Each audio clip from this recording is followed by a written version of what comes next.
The Minnehaha County Sheriff's Office will be tightening enforcement of the curfew in effect at this year's Sioux Falls Empire Fair. Children 17 and younger are not allowed on the fairgrounds after 9 p.m. unless accompanied by an adult.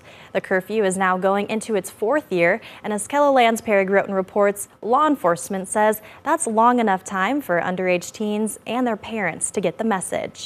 A final lap around the W.H. Line Fairgrounds by law enforcement ahead of the opening of the Sioux Empire Fair.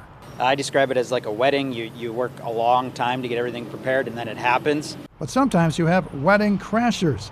In the case of the fair, unaccompanied teenagers who stay out too late. But this year, law enforcement won't rely on the honor system alone to make sure they obey the fair's curfew. In the past, we've relied heavily on voluntary compliance. And some deputies also asking people to make their way towards the gate.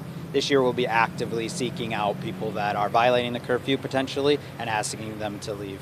Fair staffers say the curfew has made the fairgrounds safer and more inviting to families. We have actually seen a lot more families enjoying themselves later at night, and so I feel that that presence of law enforcement as well as our curfew has actually gained that family entertainment later into the evening. Even if you are older than 17, it's still a good idea to bring along an ID to the fair, just in case an officer wonders whether or not you're violating the curfew. This is a statutory rule from the fair that we're helping to enforce, and so if you're not able to show us if we believe that you're under the age of 17, you'll be asked to leave. Security cameras watch to make sure violators in fact leave the fairgrounds.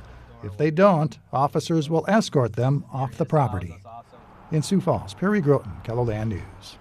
The sheriff's office says deputies are responding to fewer fights and other disturbances since the curfew went into effect. They say most teens are cooperative when they're told to leave the fairgrounds.